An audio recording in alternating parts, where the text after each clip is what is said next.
Bismillahirrahmanirrahim. Assalamualaikum warahmatullahi wabarakatuh. Alhamdulillahirabbil alamin. Allahumma shalli wa sallim ala sayyidina Muhammad wa ala ali sayyidina Muhammad. Mahasiswa semua yang dirahmati oleh Allah Subhanahu wa taala. Alhamdulillah, pertemuan mata kuliah algoritma dan pemrograman sudah masuk ke minggu yang keempat. Di dalam pertemuan ini kita akan mempelajari dasar Python. Bukunya masih sama, Logika Pemrograman Python dari Bapak Abdul Qadir. Apa yang akan kita bahas pada pertemuan kali ini adalah Python sebagai bahasa pemrograman berorientasi objek, pernyataan, statement pada Python, konsep pemrosesan dalam program, tipe data, konstanta, variabel, fungsi, ekspresi operator dan operan, pemasukan data dari papan ketik, komentar, dan gaya penulisan skrip. Nah, ini semuanya nanti insya Allah kita akan ulas, berikan penjelasan dari buku Bapak Abdul Qadir, Logika Pemrograman Python. Nah, Python di sini adalah bahasa pemrograman yang berorientasi objek. Pemrograman ini merupakan pemrograman yang menggabungkan properti dan perilaku pada suatu objek. Nah, gambarnya seperti ini ya. Properti, atribut, ini metode, ini objek. Nah, berbeda dengan paradigma pemrograman yang dinamakan pemrograman struktur yang memisahkan antara properti dan perilaku. Nah, perilaku ini metodenya. Contoh, objek orang mempunyai properti atau terkadang dinamakan atribut seperti usia. Nah, ini atributnya ya. Usia, nama, kartu identitas atau KTP, NIK. Adapun perilaku yang dimaksud ini adalah berbicara, berjalan. Nah, ini metodenya. Bercanda. Dalam pemrograman berorientasi objek, perilaku biasanya digunakan untuk mengakses properti. Sebagai contoh, objek mobil mempunyai properti berupa tipe, nomor rangka, dan warna. Oleh sebab itu, perilaku bernama cetak info mobil. Nah, ini fungsi ya. Fungsi namanya. Nanti di dalam fungsi dia ada metode. Digunakan untuk mengakses informasi mobil yang sumbernya pada properti mobil. Properti mobil tadi yang tipe, nomor rangka, dan warna. Berbicara mengenai objek tidak bisa terlepas dari kelas. Oleh karena itu, kedua istilah ini perlu dibahas terlebih dahulu secara khusus. Pedomannya, di sini suatu kelas adalah seperti suatu cetakan. Sebagai contoh, dengan menggunakan satu cetakan kue, sejumlah kue bisa dibuat. Nah, begitu halnya dengan kelas, satu kelas dapat digunakan untuk menciptakan banyak objek. Dalam terminologi pemrograman berorientasi objek, objek adalah instan kelas. Suatu objek di dalam Python dapat memiliki properti dan fungsi yang bertindak sebagai perilaku yang berguna dalam mengakses properti dan nama metodenya. Nah, gambarnya ini tadi ya. Pemanggilan metode melekat pada objek, sedangkan properti dapat dibuat tersembunyi dari pihak luar. Contoh, string memiliki banyak metode. Metodenya yang salah satunya adalah upper. Dalam kurung, pasti ada dalam kurung ya. Karena nanti di dalam kurung ini berupa parameter-parameter bisa diisikan di sana. Nilai value-nya bisa diisikan di sana, di dalam kurung. Makanya upper dalam kurung. Objek string dapat dibentuk dengan menuliskan sama seperti ini. Nama itu adalah variabelnya. Itu Fiska. Kalau di sini tadi nama itu dikatakan properti atau atribut. Nah, biasanya saya berikan ini adalah nama itu atribut atau variabel. Metode tersebut dipanggil dengan cara nama upper dalam kurung. Pemanggilan metode ini akan membuat nilai balik berupa Fiska, yang artinya ini adalah memberikan seluruh nilai variabelnya yaitu Fiska ini berhuruf besar semuanya ya. Nah, konversi dari huruf kecil menjadi huruf kapital, yang kapital tetap sama, tidak dikonversi.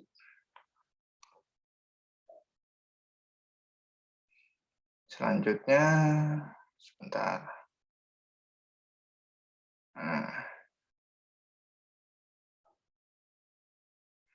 mengenai pernyataan pada Python atau statement. Pada Python, istilah pernyataan seperti instruksi dapat dieksekusi oleh interpreter. Interpreter itu penerjemah. Jadi instruksi, interpreter, lalu hasilnya apa? Contohnya adalah di sini print. Dia akan mencetak, menampilkan nama yang ada di dalam kurung dengan petik tunggal. Bahkan 1 plus 2 pun dapat berkedudukan sebagai pernyataan, mengingat interpreter dapat mengeksekusinya. Nah, interpreternya. Coba di sini dilihat persamaan antara kalimat dalam bahasa manusia dengan pernyataan pada Python. Tampilkan nilai pada skor, ini bahasa manusia semuanya kolom 1. Ini kolom 2 adalah pernyataan pada Python. Statement-nya. Instruksinya. Nah, instruksinya. Kalau lebih gampangnya gitu ya. Hitunglah, nah ini sudah formula. Bacalah data skor, inputnya apa? Pernyataan, itu cara membuat pernyataan. Konsep pemrosesan dalam program. Operasi yang terjadi pada program berupa masukan, input, proses, dan output, keluaran. Supaya komputer dapat memberikan solusi, komputer memerlukan data. Data di sini sebagai inputan, selanjutnya diproses, dikeluarkan berupa informasi. Yang tidak lain ini adalah solusi. Nah, data, kumpulan data, ini adalah data juga. Prosesnya itu adalah langkah atau metodenya, perhitungan, informasinya apa, rata-rata suhunya bagaimana, luas dan keliling lingkarannya bagaimana. Mencetak nilai dari perhitungan yang ada di dalam proses. Tipe data itu ada tipe data numerik, ya, angka ya. Alfanumerik dinamakan string karakter atau sering pula disingkat menjadi string. Nah, ini string. Data logika itu data yang boolean, true, false, 0, 1. Nah, alfanumerik juga tanda seperti bintang dan plus ya, simbol-simbolnya ini. Nah, integer float itu berarti desimal, float ya. Boolean, string, str, integer itu numerik. Nah, ini ya, contoh data dan tipe data. Harga barang, semuanya bilangan real karena ini adalah float. Nah, kode pos di sini string, sekalipun kode pos mengandung angka seluruhnya, kode tersebut tidak dimasukkan untuk dikenai operasi aritmatika. Oleh karena itu, tipe yang paling tepat adalah string. Ini tipe data boolean untuk pria dan wanita. Mata kuliah A, B, C, D itu satu karakter, char. Tipe datanya char. Kumpulan dari char adalah string. Karakter, kumpulan karakter itu adalah string. Nah, ini numerik, ini date biasanya. Kalau di dalam basis data juga ada tipe data yang date, time, gitu ya, year, gitu ada. Cuma ini dibuat dengan tipe data yang string. Itu yang di dalam Python ya.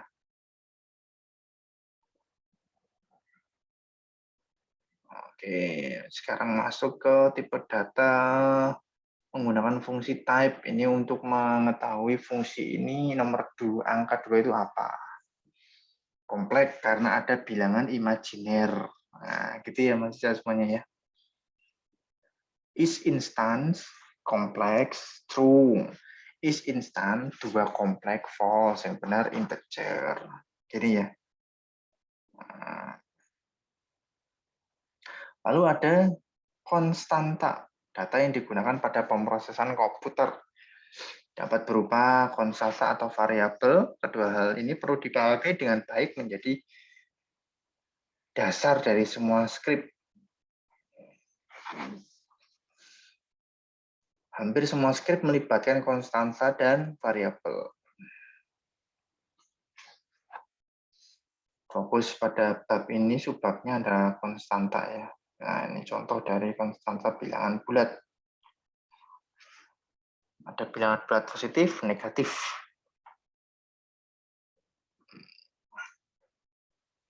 Heksadesimal, ini contohnya ya. OXFF. Nah, ada oktal. Nah, ini ya. 0 dan huruf O kecil. Nah, ini oktal.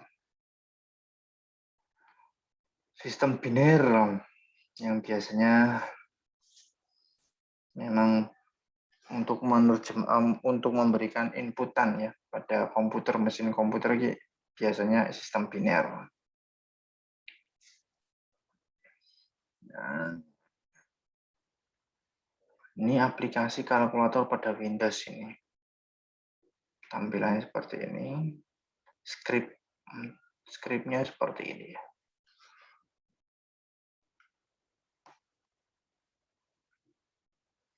Nah, ini kalau kita kepingin menghitung bilangan bulat print, nah, sama dengan berapa ini?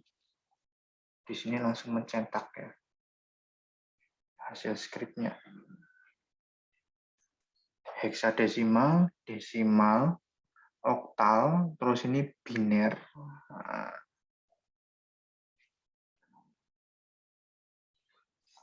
Nah, ini konstanta bilangan real. Tadi bilangan apa tadi? Konstanta bilangan bulat. Kita masuk konstanta bilangan real. Konstanta bilangan real boleh mengandung tanda pecahan. Ini ya, pecahan real. Belakang koma dan lain sebagainya, negatif, minus ya. Ini minus atau negatif ya. Nah, ini 10 pangkat 12 ini. Ini seharusnya berpangkatan ya. Eksponensial. Nah, seperti ini. Nah, ini cara menghitungnya nih, skripnya. Nanti bisa saudara coba juga dengan menggunakan Google Colab ya. Kalau kita ketikkan seperti itu, hasilnya bagaimana? Nah, ini kalau ini sudah ditunjukkan hasilnya ini di dalam buku ini.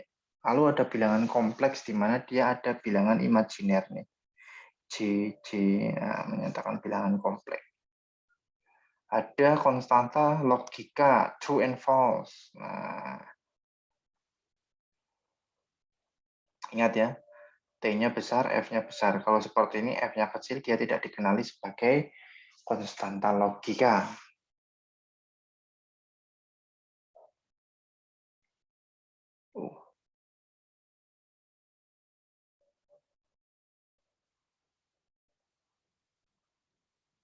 Ada konstanta string. Nah, ini karakter nih. Satu ini karakter char. Ini string. Nah, ini atau disebut string kosong nih. Bisa dengan petik tunggal atau petik ganda untuk memberikan pendefinisian atau mendeklarasikan konstanta string. Nah, apabila dikehendaki untuk menuliskan konstanta berupa petik tunggal, pada saat ditulis dengan awalan dan akhiran petik tunggal. Cara berikut bisa digunakan ini. Simbol ini yang menyatakan karakter petik tunggal. Cukup langsung dipetik tunggal saja, tidak masalah. Atau seperti ini untuk memberikan ini tanda petik tunggal.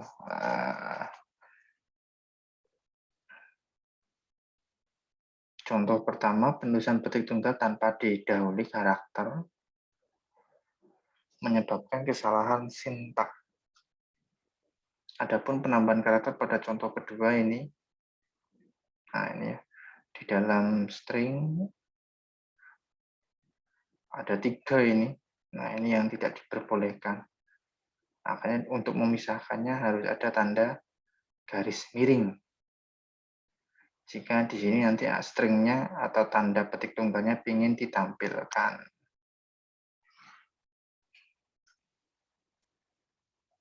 Nah, karakter dengan awalan garis miring dinamakan karakter deret escape. Karakter ber-ASCII ini seperti ini ya, bell, backspace, form ganti halaman, new line, carriage turun ke awal baris. Nah, ini adalah contoh-contoh daftar karakter deret escape yang nantinya diawali dengan huruf miring. Nah, ini karakter tanda tanya untuk menampilkan karakter tanda tanya. Nah, ini ya, tulisan garing-garing. Nah, X65 berarti E, diterjemahkan sebagai huruf E, X65.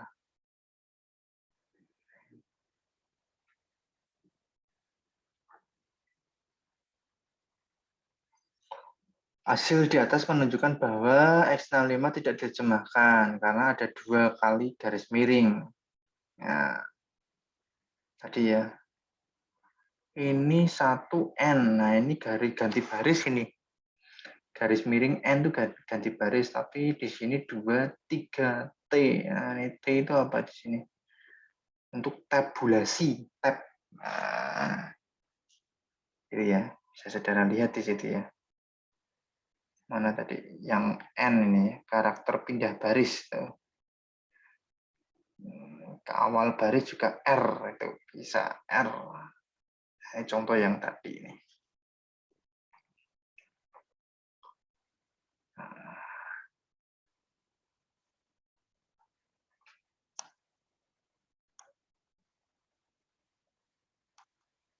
Konstanta bernama, konstanta yang diberi nama secara prinsip pemberian nama seperti pada variabel. Nah, ini. Oh, mana nih kelewatan.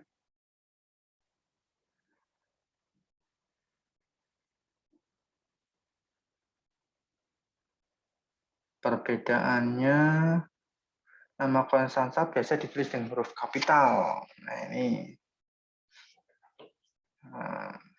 konstanta, variabel. Nah, import konstanta, ini library ya. Konstanta atau library, kalau yang kecil ini. Kalau nama variabel biasanya diberikan huruf kapital. Library itu kumpulan dari fungsi-fungsi. Nah, ini.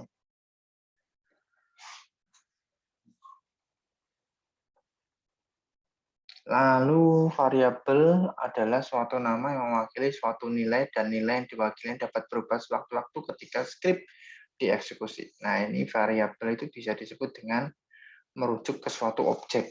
Tadi nama sama dengan siapa? Friska tadi ya.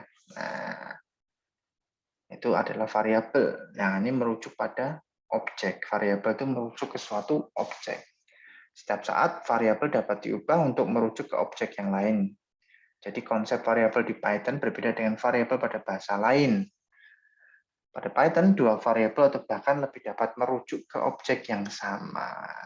Nah, ini bedanya dengan di dalam bahasa pemrograman lain. Python bisa seperti ini ya.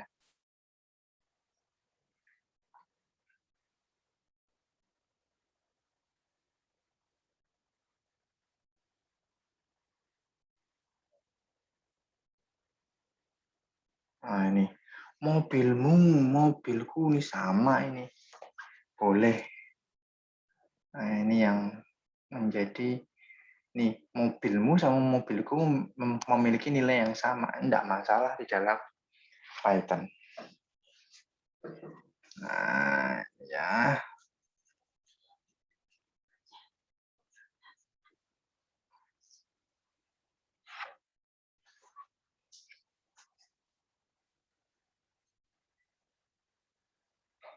Lalu selanjutnya dari variabel kita masuk ke fungsi. Fungsi di Python juga berupa objek. Kalau variabel merujuk ke suatu objek, fungsi juga berupa objek. Fungsi di sini berupa suatu nama yang mewakili sekumpulan pernyataan yang ditunjukkan untuk melaksanakan tugas tertentu dan memberikan nilai balik ketika dipanggil. Bentuk pemanggilan fungsi, nah seperti ini skripnya. Nah, dalam hal ini argumen 1 hingga argumen N menyatakan data yang dilewatkan ke fungsi. Oleh karenanya, fungsi memberikan nilai balik, pemanggilan fungsi dapat ditulis pada bentuk seperti ini. Variabel, nama fungsinya, terus apa. Nah, ini. Python menyediakan banyak sekali fungsi. Tabel 3.8 ini mencantumkan fungsi-fungsi yang berhubungan dengan matematika yang terdapat pada modul math atau library math. Tampak bahwa dengan menggunakan fungsi-fungsi yang tersedia, operasi seperti menghitung akar kuadrat, menghitung log, dan mendapatkan sinus suatu sudut dapat dilakukan dengan mudah. Jadi saudara tidak perlu membuat formulanya. Nah, menghitung nilai absolut, nilai mutlak, menghitung nilai balik, memberikan nilai balik berupa bilangan bulat terkecil. Nah, ini floor memberikan bulat terbesar berupa bilangan balik tadi ya, bilangan terbesar. Bagian bilangan bulat argumen dengan tipe data float desimal. Kalau POW itu nilai balik berupa X pangkat Y. Jadi perpangkatan kalau POW. Kalau SQRT, akar. Nah, banyak ya. Isi dari library-nya banyak. Nah, math itu library atau modulnya. Fmod itu fungsi-fungsi yang ada di dalam library math tersebut. Nah, gitu ya. Untuk catatan di sini, untuk mengeksplorasi fungsi-fungsi yang tersedia, dokumentasi Python perlu dibaca. Nah, dokumentasinya berada di sini. Modul math juga menyediakan beberapa konstanta seperti pi, epsilon, ini 2 pangkat 2,71, tau, in, menyatakan nilai positif saat berhingga, infinitif ini ya, none, not a number. Nah, setelah dari variabel, fungsi, lalu kita masuk ke ekspresi, operator, dan operan, di mana ekspresi ini adalah suatu bentuk penulisan perintah yang dimaksudkan untuk menghasilkan suatu nilai. Ekspresi melibatkan operator dan operan. Operator adalah simbol yang mewakili suatu operasi. Nah, mana ini tadi? 77. Ya. Nah, contohnya plus menyatakan penjumlahan dan lain sebagainya. Ini operan. Nah, ini operan. Ini adalah ekspresi. Operator ini yang plus 2. Operan itu angkanya. Sehingga ekspresi itu gabungan dari nilai-nilai operan tersebut dan juga operator. Ini disebut, formula ini disebut dengan ekspresi. Aritmatika jelas lah ya, operator yang biasa dilaksanakan untuk perhitungan ya. Tambah, kurang, bagi, perpangkatan. Nah, ya. Tahukah Anda bahwa operator persen dapat dipakai untuk penentuan suatu bilangan bulat sebagai bilangan genap atau ganjil? Hal ini didasarkan kenyataan bahwa sisa pembagian suatu bilangan dengan bilangan 2 ini berupa 0 untuk bilangan genap atau 1 untuk bilangan ganjil. Ini catatan yang perlu diketahui ini. A persen B, hasilnya C. Nah,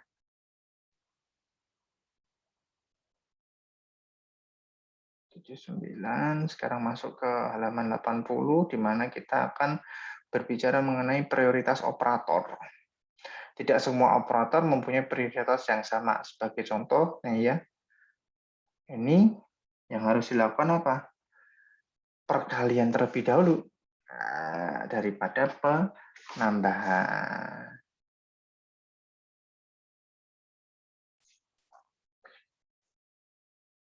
7 dikali 2, 14, baru ditambahkan 3. Nilainya 17. Prioritas dalam mengevaluasi ekspresi dapat diatur melalui penggunaan tanda kurung. Nah, ini ya maksud saya. Harus ada tanda kurungnya terlebih dahulu. Prioritasnya itu. Untuk mendalami prioritas, silakan mengunjungi halaman ini ya. Lalu selanjutnya mengenai konversi data secara implisit, konversinya ya. Konsep yang digunakan untuk melakukan konversi secara eksplisit didasarkan pada urutan pertama bilangan real, bilangan bulat, dan karakter atau logika. Tipe bilangan real yang tertinggi dan tipe karakter atau logika adalah yang terendah. Konversi tipe selalu berpedoman pada tipe pada kedudukan yang rendah, akan dibawa kepada kedudukan yang tinggi. Itulah sebabnya contoh di depan A bertipe integer, bilangan bulat akan dikonversi ke yang berkedudukan lebih tinggi, yaitu float, mengingat pasangannya memiliki ekspresi, formula ya tadi ini ya, ekspresinya ini bertipe float. Nah, real, bulat, karakter. Masuk kemana ini? Masuk ke sini. Nah, ini konversi data secara eksplisit. Nah, tipe data integer 30,5 itu adalah datanya. Contoh di atas memberikan nilai balik berupa 30 karena integer itu bilangan yang bulat ya, bukan bilangan real. Bilangan real kan berarti yang ada koma-komanya ya. Nah, bilangan A itu adalah objeknya atau nama variabelnya, nilainya 45,5. Tipe datanya apa di sini? Otomatis hasilnya float ya. Otomatis hasilnya float ini. Ya, bilangan C 1, 2, 3, 4. Hasil itu adalah ini. 1, 2, 3, 4 ditambah integer string X. Ya, string X 56 ini. 56. Nah,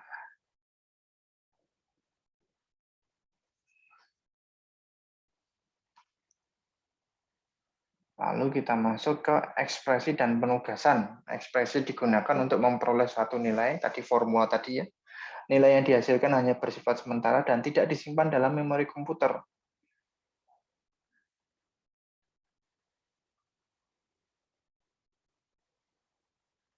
Itulah sebabnya menuliskan ekspresi sebagai pernyataan semacam berikut, skrip tidak memberikan hasil apapun. 5 tambah 7. Tidak akan mendapatkan hasil apapun. Secara sintaksis, pernyataan tersebut sudah memenuhi syarat, tetapi menjadi tidak berguna jika perintah tersebut dilakukan di interpreter Python. Agar hasil ekspresi disimpan dalam memori komputer, nilai hasil ekspresi ditugaskan ke variabel. Jadi, agar bisa tersimpan nilainya 5 tambah 7, kita memberikan suatu bentuk penugasan kepada variabel, yaitu X itu harus menyimpan 5 tambah 3 di situ. Paham ya di sini ya? Jadi kalau 5 tambah 7 keluar hasilnya, tapi tidak disimpan di dalam memorinya tersebut. Nah, ini ya. Matplow C1 bagi 3. B plus 2 diakar nih caranya seperti ini. A X pangkat 2 ditambah BX tambah C. Nah, itu seperti itu. Matplow, jadi perpangkatan 1 plus RX, itu X. Dimana X nanti kita deklarasikan. Eksponensial ini seperti ini, B kali mat. Nah, memanggil modul atau library mat. Nah, setengah ini harus kita deklarasikan sebagai float. Ya, pada Python suatu persamaan dengan bentuk X ditambah sama dengan X plus 1. Nah, ini biasanya X sama dengan plus 1. Biasanya seperti itu di dalam penulisannya. Nah, ini nanti menjadi seperti ini. X ditambah sama dengan 1. Biasanya seperti itu nanti di dalam script Python.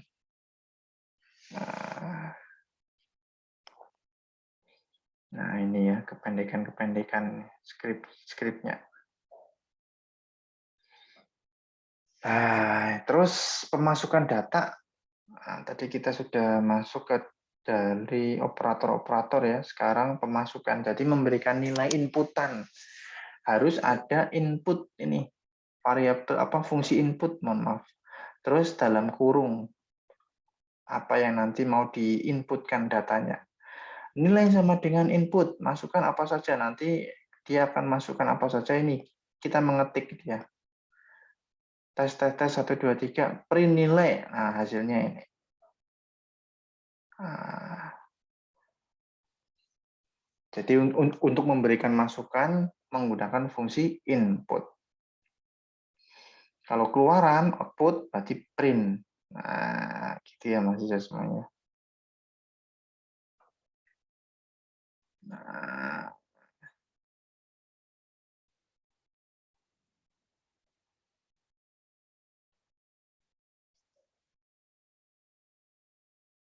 oh ini tabulasinya ya. Pengaturan lebar keluaran. Ya, ini memang.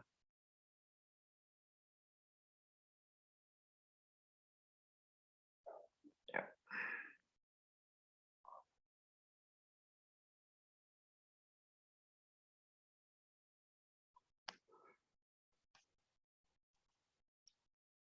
Rata kiri, rapat kiri. Nah, ini.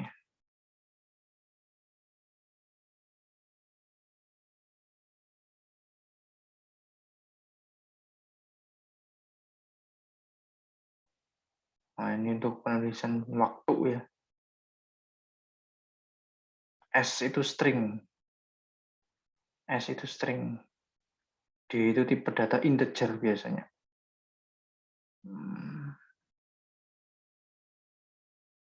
Nah, ini bilangan bulat. Nah, ini ya pemformatan ini. Oh, belum sampai sini tadi. Ini ya tipe data ini. Nah, ini. DI bulat bertanda oktal. Jadi kalau persen S, persen D, S di sini string. R juga string. Karakter ini seperti ini. Ini penanda ya, mahasiswa semuanya. Penanda.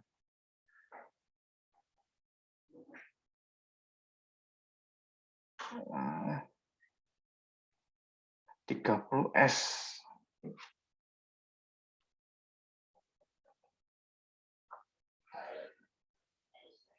Lebarnya 30. 10D.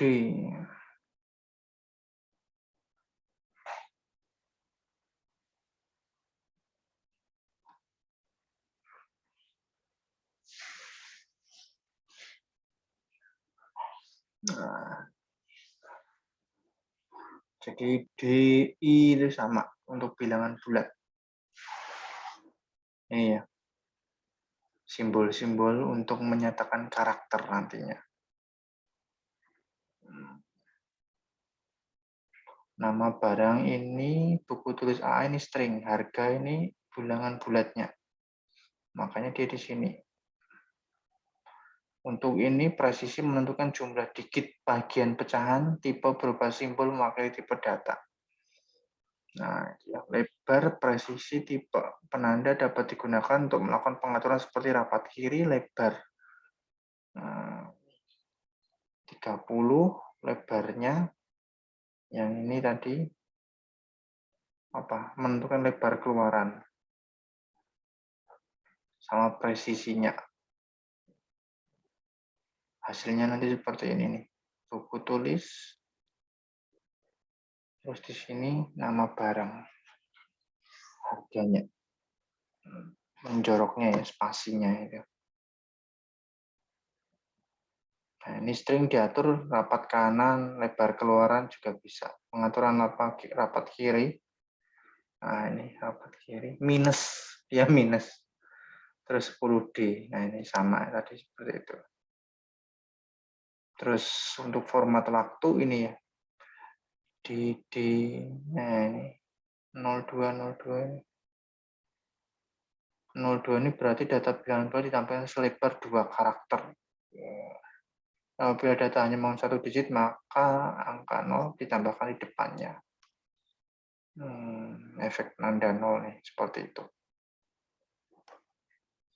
Nah, ini satu pecahan nih. Satu float di belakang koma ada 1 angka, 2 angka, 3 angka, 4 angka. Ini ya.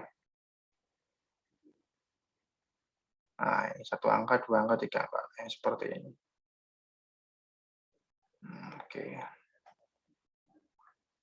Sains.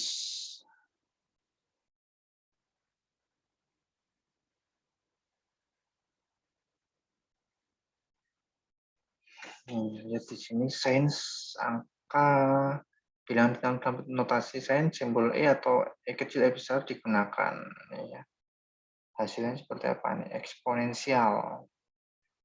Nah, E kecil E besar. Nah, itu eksponensial. Persen bilangannya. Kalau heksadesimal seperti ini. D bilangan tadi bulat. Oktal, heksadesimal. Nah, gitu. Persen.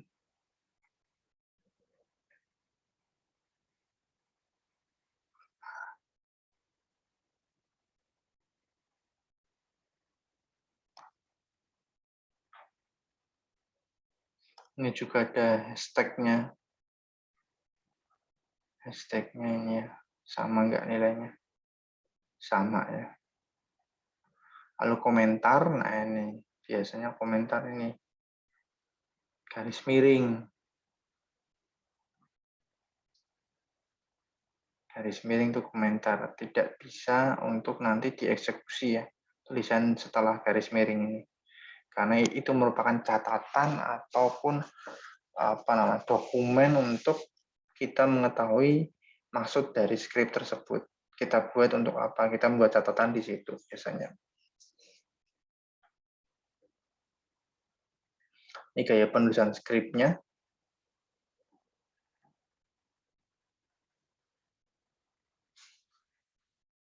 Nah, ini.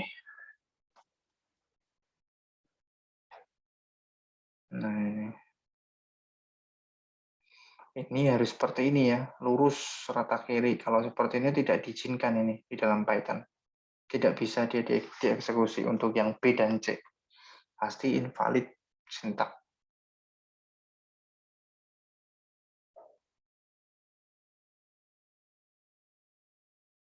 Nah, ini contoh-contoh dari skrip-skrip. Suatu persamaan matematika berupa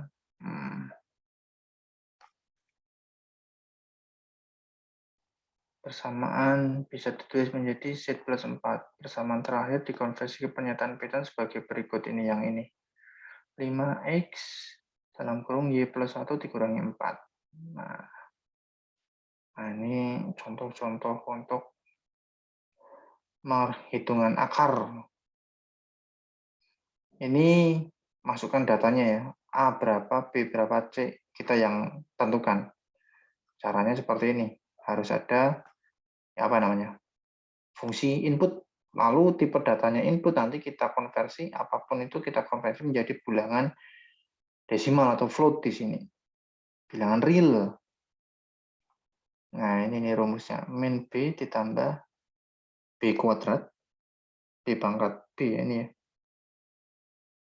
B kali B ya, berarti B kuadrat. Dikurangi min 4AC.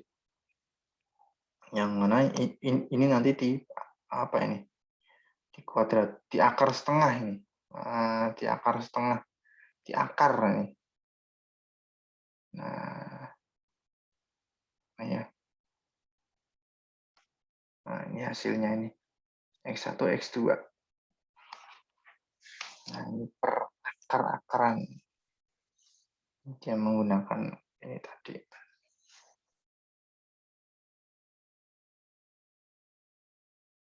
Ya, itu mahasiswa semuanya untuk hari ini ya. Oh, sudah ya? Sudah atau belum ini?